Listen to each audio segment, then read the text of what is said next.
혹은 강림절로도 불리는데 우리의 삶에 가까이 다가오고 계신 예수 그리스도를 상징하는 절기입니다. 우리가 알듯이 대강절에는 빛으로 오신 예수님을 기다리는 의미로 대강절 초에 불을 밝힙니다. 초는 모두 4개인데 첫 주에 1개, 둘째 주에 2개, 셋째 주에 3개, 그리고 넷째 주에 모두 밝힙니다. 오늘 초가 2개인데 왜 하나만 밝혔지? 하고 목사님이 잊으셨구나 생각하는 분이 있을지 모르겠지만 첫 주라 하나만 밝히는 겁니다. 빛이 점점 환하게 우리의 삶에 다가오는 것처럼 예수 그리스도께서 우리의 삶에 점점 가까이 다가오심을 상징하는 거죠. 사실 그렇습니다. 대강절이 의미가 있는 것은 내 삶에 가까이 다가오시는 예수 그리스도를 우리가 고백하고 그분을 사모하기 때문이지, 그 마음이 없다면 대강절이 무슨 소용이 있겠습니까? 소위 예수님이 1000번을 다시 태어난다 해도 정작 내 마음에서 한 번을 태어나지 않는다면 우리는 성탄의 기쁨에 참여할 자격이 없는 거죠. 오늘 본문은 메시아로 오실 예수님이 어떤 사역을 감당할 것인가에 대해서 이사야 선지자가 예언한 말씀입니다. 1절 말씀 같이 보겠습니다. 주 여호와의 영이 내게 내리셨으니 이는 여호와께서 내게 기름을 부으사 가난한 자에게 아름다운 소식을 전하게 하려 하심이라. 나를 보내사 마음이 상한 자를 고치며 포로된 자에게 자유를, 갇힌 자에게 노임을 선포하며. 할렐루야. 먼저 가난한 자에게 아름다운 소식을 전하게 하려 하심이라 하고 말합니다. 여기서 가난이란 말은 히브리어로 아나빔이라고 하는데 이것은 크게 2가지 의미가 있습니다. 첫째로 억지로 시킨다, 고통을 가한다는 의미로 강제적 의미가 있습니다. 곧 가난하기 때문에 억압을 받고 가난하기 때문에 고통을 당한다는 이야기죠. 단순히 먹고 사는 것이 어려운 가난이 아니라 가난 때문에 원통하고 뼈에 사무치는 그런 어려움들이 속출한다는 이야기입니다. 성경시대의 가난한 이들은 필연적으로 남의 집에 종으로 팔려가거나 부모 자식이 함께 살 수 없는 처지로 전락하고 말았습니다. 여러분 생각해 보세요. 가난한 것도 서러운데 종으로 팔려가서 학대받고 고통당하고 사랑하는 이들과 함께 살 수 없이 떨어져 산다는 것, 얼마나 비참한 일입니까? 그런데 더욱 비참한 것은 그들에게 소망이 없다는 거죠. 이 생활이 언제 끝이 날지조차 알지 못하고 부모 자식이 살아생전 다시 얼굴이라도 볼 수 있을지 기약조차 없는 겁니다. 제가 초등학교 때 주일날이면 새벽부터 찾아오는 친구가 있었습니다. 어머나 교회 가자 하고서 새벽 6시면 어김없이 찾아와서 저희 집 문 밖을 두드립니다. 제가 교회 안 갈까봐 데리러 오는 건 아니고 사실은 아침 얻어 먹으러 오는 거죠.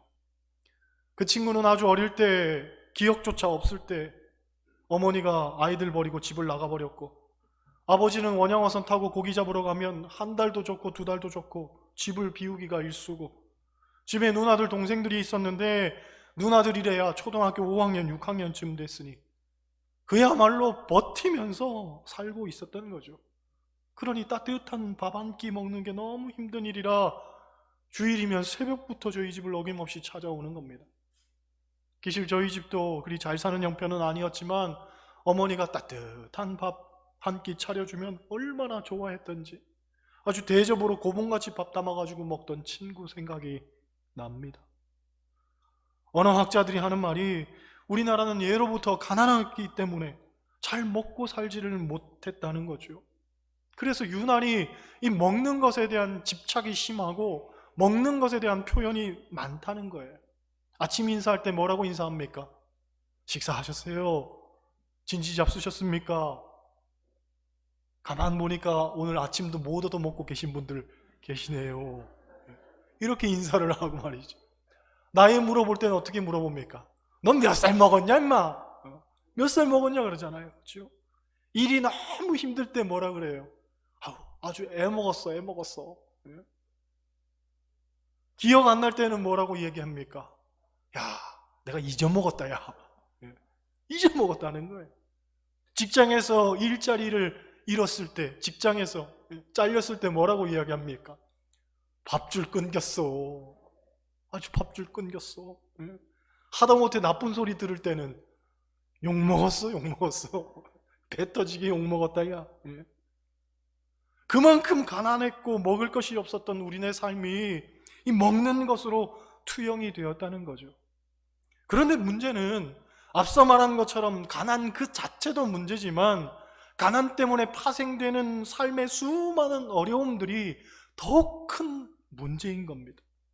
사회학자들에 따르면 우리 사회는 이미 기울어진 운동장의 지표가 너무 크기 때문에 도저히 공정한 경쟁은 불가능하다라고 말하죠. 일례로 예전에는 개천에서 용난다는 얘기 많이 들어보셨을 겁니다. 개천에서 용난다. 그런데 이제는 개천에서는 절대로 용이 날 수 없는 구조라는 거죠. 게다가 부의 대물림의 구조도 심각하지만 가난의 대물림 현상도 매우 심각하다는 겁니다. 곧 부모가 가난하면 자식들도 가난해질 수밖에 없는 구조가 더 공고히 되고 있다는 거죠. 옛날에는 열심히만 살면 가난을 면할 수 있다고 이야기했지만 이제는 열심만 가지고는 안 된다는 거예요. 여기에 우리 사회의 아픔이 더 큰 겁니다. 또 심리학자들에 따르면 통계적으로 가난이 사람에게 미치는 악영향이 굉장히 높다고 하죠. 왜냐하면 사람은 환경의 지배를 받고 사는데 가난한 환경 속에서 치열하게 아둥바둥 살다 보면 스스로 옥죄는 일들이 다반사고, 그래서 더 신경질적이고 냉소적인 사람이 될 확률이 높더라는 거예요. 그리고 이런 환경에서 자란 아이들도 역시 더 많은 문제를 떠안고 살 확률이 높다는 거죠. 그러니 종국에는 악순환의 반복인 겁니다. 가난으로 인해 시작됐는데 이 가난이 자녀들에게도 대물림이 되는 거예요. 남들은 겪을 필요가 없는 슬픔과 고통을 수도 없이 마주하고 살아야 하는 거죠. 그런데 이렇게 가난한 자들에게 예수님은 아름다운 소식을 전하러 오셨다고 합니다. 여러분, 물질적으로 가난한 사람에게 아름다운 소식은 무엇이겠습니까? 그 물질적 가난에서부터 벗어나는 겁니다. 사실 이 가난에서 벗어나는 건 도무지 쉬운 일이 아닙니다. 열심히 살지 않기 때문에 가난하다는 말 해서는 절대로 안 되죠. 정말 열심히 살아도, 정말 누구보다도 열심히 살아도 가난을 벗어나지 못하는 사람들도 많습니다. 그래서 가난을 의미하는 히브리어 아나빔이라는 말 속에는 도울 힘이 없다, 도와줄 사람이 없다, 이런 의미도 담겨 있습니다. 그런데 여러분, 우리 주님께서 우리의 도움이 되시는 줄 믿습니다. 시편 기자는 고백하기를 눈을 들어 산을 보라. 너의 도움이 어디서 올까? 너의 도움이 천지를 지으신 여호와에게서로다 하고 말하죠. 즉 우리 주님께서 우리의 도움 되신다는 거예요. 예수님은 제자들에게 기도를 가르쳐 주실 때에도 일용할 양식을 위해서 기도하라고 했습니다. 우리의 먹고 사는 문제도 예수님의 관심이었다는 거죠. 들에서 말씀 듣던 이들이, 제자들이 다 돌려보내려 했을 때에도 저들에게 먹을 것을 주라 하셨던 분이 예수님입니다. 제자들이 우리에게 먹을 것이 어디 있습니까? 하고 반문했을 때 예수님께서 오병이어의 기적을 일으키셨잖아요. 그렇죠? 5,000명을 먹이셨잖아요. 요컨대 예수님은 우리의 물질적 가난도 관심 있어 하시고 또한 해결해 주시는 분이라는 거죠. 할렐루야. 실제 그렇습니다. 우리 교인들만 모아도, 그렇죠? 우리 교회 와가지고 잘 되신 분들 많잖아요. 그분은 아멘 하셔야 되는데. 여기서 잘 됐다는 것은 물론 여러 가지를 포함하지만 어쨌든 경제적 문제에 있어서도 하나님께서 복을 주시는 분들 많잖아요. 우리가 그걸 경험하는 것 아닙니까? 정말 신실하게 주님 믿고 주님 붙들고 믿음대로 살면 우리의 이 경제적 문제도 주님이 책임져 주신다는 거죠. 두 번째로 예수님은 마음이 상한 자를 고치신다 하고 말했습니다. 마음이 상했다는 얘기는 마음에 상처가 있다는 얘기죠. 그렇죠? 옛날에는 육체의 상처만이 병든 것으로 여겼습니다. 그런데 지금은 마음이 병드는 것, 그 마음의 상처가 더 중요하다는 것을 알게 되었죠. 왜냐하면 육체적 질병은 자신이 힘든 일이지만 마음의 상처는 타인을 더 힘들게 하기 때문입니다. 기실 생명을 빼앗고 위해를 가하고 상상할 수조차 없는 인면수심의 행동을 취하는 이들 대부분이 마음의 질병을 앓고 있는 이들입니다. 그런데 문제는 이 마음을 치료하는 것이 너무나 어렵다는 거죠. 과학이 발달하고 의학이 발달하면서 예전에는 못 고치던 질병에 대한 치료법이 발견이 되고 개발이 되고 있습니다. 암도 정복해가고 있다고 하고 에이즈에 대한 치료도 상당히 진척되었다고 합니다. 이렇듯 육체적 질병에 대한 치료는 그 진보가 나날이 이루어지고 있는데 반해서 마음에 대한 치료는 아직도 제자리라고 하죠. 마음이 상한 이들이 날이 갈수록 많아지고 있는데도 불구하고 여전히 답보 상태입니다. 물론 이러한 난국을 헤쳐가기 위해서 많은 시도들이 이루어지고 있기는 합니다. 근자에 지방 목사님 한 분과 대화를 하다가 목회자로서 우리가 세상을 향해서 좀 더 본질적이고 실제적인 사역을 해볼 수는 없을까 고민을 하다가 자살 예방 운동을 좀 더 활성화 있게 해보자 하는 데에 마음을 모으게 되었습니다. 그래서 기독교 자살 예방 센터인 라이프 오프 영동 지부를 설립하기로 하고 이 운동의 취지와 사역을 여러 목사님들에게 알리면서 함께 동참할 것을 호소하고 있는 중입니다. 오는 12월 16일 목요일에 우리 교회에서 라이프 오프 단체를 만든 조성돈 실천신대 교수님 비롯해서 여러 목사님들 모시고 영동 지부 설립에 관한 사전 모임을 가지려고 합니다. 제가 이 일을 추진하는 것은 물론 교회가 세상을 보듬는 일에 앞장서야 한다는 생각도 있지만 결국 사람의 마음을 만지고 고칠 분은 주님밖에는 없다 하는 생각 때문에 그렇습니다. 솔직히 고백하면 제가 이 교회에서 사역하면서 우리 교우들의 자녀가 2명이나 자살로 생을 마감하는 것을 보았습니다. 모르는 분들도 많겠죠. 아무에게도 말하지 못하고 병원 냉동실에서 그저 쫓기듯 시체를 치워버리고 장례식도 하는 둥 마는 둥 해치워버리는 것을 보면서 얼마나 가슴이 미어지고 찢어지던지 너무 큰 고통을 느꼈습니다. 자식 잃은 슬픔도 상상할 수 없을 정도지만 차마 남들에게는 말도 못하고 혼자서 소갈이해야 되는 그 심정, 그 부모의 심정 오죽하겠습니까? 두 아이 다 우리 교회를 다닌 건 아니지만 마치 제 책임인 것 마냥 느껴져서 한동안 그 생각을 지울 수가 없었습니다. 그런 전철을 밟지 않으려면 뭐라도 해야 하지 않겠나 하는 강박증이 늘 있었는데 근자에 제가 실천 신학에 대해서 공부하면서 이런 생명운동을 좀 벌이면 좋겠다 하고 기도하면서 생각을 했습니다. 그래서 우리 교회에서 이 생명을 살리는 운동 할 수 있다는 것 참 다행스럽게 여기고요. 영동 지역의 많은 목사님들과 함께 이런 운동에 좀 동참하기를 고대하는 마음입니다. 여러분도 기도해 주시기를 바랍니다. 아무튼 저는 믿습니다. 마음이 상한 자를 고칠 분은 주님밖에 없다는 것, 그렇죠? 그리고 주님께서 분명히 고쳐주실 수 있다는 것, 할렐루야. 그러기에 이 생명을 살리는 운동은 교회가 더욱 앞장서야 되지 않겠는가, 그렇게 생각을 합니다. 세 번째로 예수님은 포로된 자에게 자유를, 갇힌 자에게 노임을 선포하신다고 했습니다. 여러분, 사람에게 있어서 가장 고통스러운 것 가운데 하나는 자유를 잃어버리는 거죠. 어떤 면에서 사람을 사람 되게 하는 것은 자유입니다. 자유. 만약 자유가 없이 살아간다면 그건 살아도 사는 게 아닐 수 있죠. 이스라엘은 바벨론에서 70년간 포로 생활을 했습니다. 우리도 일제 36년의 억압된 생활을 통해서 자유와 해방이 얼마나 귀한 일인가를 뼈저리게 느꼈었지만 이스라엘 백성들은 우리보다도 배나 더 긴 세월 동안 포로로 살아야만 했습니다. 그러다 보니 포로로 태어나서 포로로 죽는 이들도 상당히 많았습니다.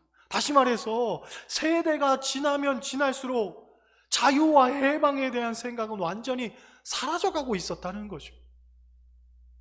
그런데 어느 날 갑자기 고레스 칙령이 발표된 겁니다. 이스라엘에게 해방이 선포된 거예요. 여러분, 이스라엘 백성들은 우리처럼 투쟁을 벌인 것도 아닙니다. 독립운동을 한 것도 아닙니다. 그야 말대로 어느 날 갑자기였습니다. 물론 이것은 하나님의 약속이었지만 이스라엘 백성들이 생각하기에 도저히 지금은 그때가 아니다, 도저히 지금은 해방이 이루어질 수 없다고 생각한 그때에 해방이 선포된 거예요. 그러니 결국 하나님이 하셨다고 밖에는 고백할 수가 없는 거죠. 본문은 그걸 말하는 겁니다. 자유와 해방, 이것은 하나님의 도우심과 간섭 없이는 절대로 이루어질 수가 없는 일이라는 거예요. 그런데 사실 영적으로 보면 우리도 포로될 때가 있고 갇힌 자가 될 때가 있습니다. 곧 세상에 대해서, 물질에 대해서, 감정에 대해서, 사람에 대해서 우리가 갇힐 때가 있다는 거예요. 교만이, 때로는 허영이, 또 미움이, 분노가, 좌절이, 실패가 나의 삶을 완전히 가둬버리고 단절시켜버리고 마치 포로 삼을 때가 있더라는 거예요. 거기에 종속돼서, 예속돼서 완전히 거기에 억눌려 버릴 때가 우리가 있잖아요. 여러분, 미움을 가진 사람들의 눈을 보면 얼마나 표독스럽습니까? 교만한 사람들의 행동거지를 보면 얼마나 역겹습니까? 분노하는 사람들의 입을 보면 얼마나 끔찍합니까? 그런데 그 모습이 바로 저와 여러분의 모습일 수가 있다는 거예요. 마치 분노의 노예로 살고 교만의 포로로 살면서 스스로는 그걸 인식하지 못하지만 남들은 다 아는 거예요. 다 아는 거예요. 지금 그 감정에 묶여 있구나, 그 분노에 묶여 있구나, 저 교만에 취해 있구나, 남들은 다 안단 말이지요. 이게 바로 포로된 모습입니다. 죄의 포로가 된 거죠. 그런데 이런 상황을 풀어주시는 분, 곧 죄에서 자유케 하시고 해방시키시는 분, 우리 주님이신 줄 믿습니다. 왜 그렇습니까? 여러분, 생각해보면 사랑할 수 없는 사람을 사랑하게 되고, 미워하는 사람을 용서하게 되고, 내 자존심을 꺾고 오히려 손 내밀 수 있는 그런 용기를 갖게 되고, 미움의 눈동자가 온화한 눈동자로 변모대로 이끌어주시고, 교만하던 나로 하여금 겸손해지게 만들고, 분노하던 그 성품이 너그러워질 수 있도록 이끌어주시는 것, 그렇죠? 주님 안에서만 가능한 일이란 말이죠. 주님이 내 안에 오셔야지만 비로소 해결될 수 있는 문제란 말이죠. 어떻게 그 사람을 사랑할 수 있습니까? 아니, 어떻게 그 인간을 사랑할 수 있습니까? 아니, 어떻게 그 놈을 사랑할 수 있습니까? 그 원수를 사랑할 수 있습니까? 이건 인간의 감정으로 되는 게 아니에요. 주님이 내게 오셔야 가능한 거죠. 그리고 주님께서 내 안에 오시면 결국 나도 그 감정으로부터 자유로워지는 거예요. 해결되는 거예요. 해소되는 거예요. 해방되는 거죠. 이게 진짜 해방이에요. 여러분 안에 주님이 오시기를 원합니다. 그래서 주님으로 인해 여러분 삶에 참된 자유와 해방을 맛보기를 소원합니다. 아직도 용서하지 못하는 그 사람, 그렇죠? 아직도 묶여있는 이 감정들, 여전히 내 안에 갇혀있는 이 못된 습관들, 죄의 종노릇하며 살던 그것들이 주님 안에 풀어져야 된단 말이죠. 해결돼야 되는 거예요, 그리스도인이라면. 2절 보세요. 2절 같이 읽습니다. 여호와의 은혜와 해와 우리 하나님의 보복의 날을 선포하며 모든 슬픈 자를 위로하되. 아멘. 여호와의 은혜의 해는 원래 희년을 상징합니다. 레위기 율법을 보면 땅도 6년을 경작하면 7년째 쉬게 하고, 사람도 6년을 노예로 일하게 되면 7년째는 그를 자유하게 해야 했습니다. 이것이 상징하는 것은 우리가 죄의 노예로 얽매인 인생을 살고 있지만 예수 그리스도로 말미암아 반드시 해방과 자유를 맛보게 될 것이다 라는 선언이죠. 이 지리한 시간이 언제 끝날까? 과연 끝이 날 수 있을까 싶지만 분명히 끝이 난다는 거예요. 고통의 시간은 끝이 납니다. 그리고 주님이 주시는 참된 평화와 안식을 누릴 날이 반드시 옵니다. 그렇죠? 어제 신문을 보니 새로운 코로나19 변이인 오미크론이 이미 10개국에서 확인되었다고 합니다.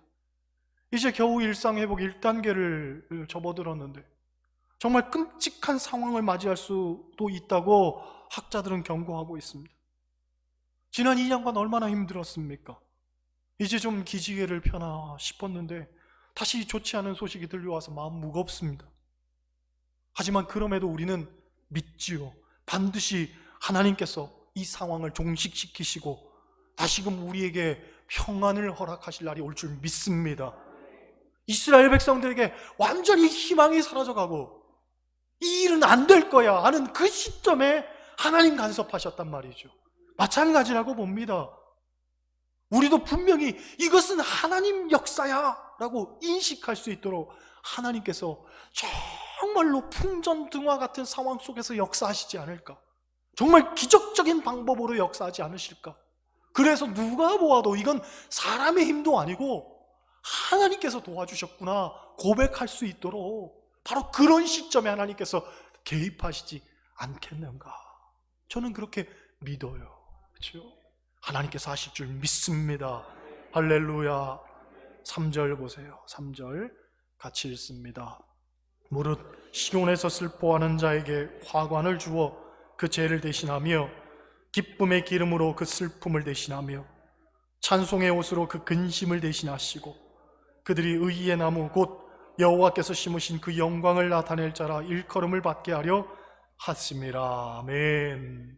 여러분, 주님은 슬퍼하는 자를 단순히 위로하는 분이 아니라 영광된 자리로 그들을 이끄시고 세우시는 분이라는 거예요.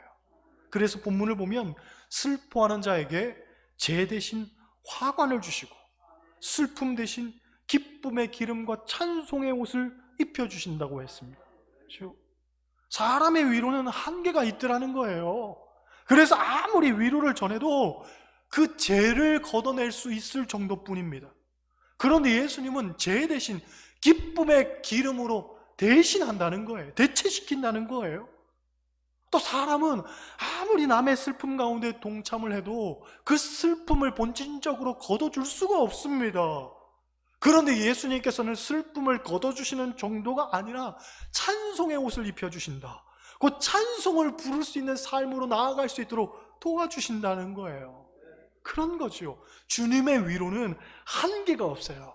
주님의 위로는 우리를 슬픔에서부터 완전히 벗어나게 만들어주시고 오히려 기쁨 가운데로 나아갈 수 있도록 만들어주시는 그런 위로인 줄 믿습니다.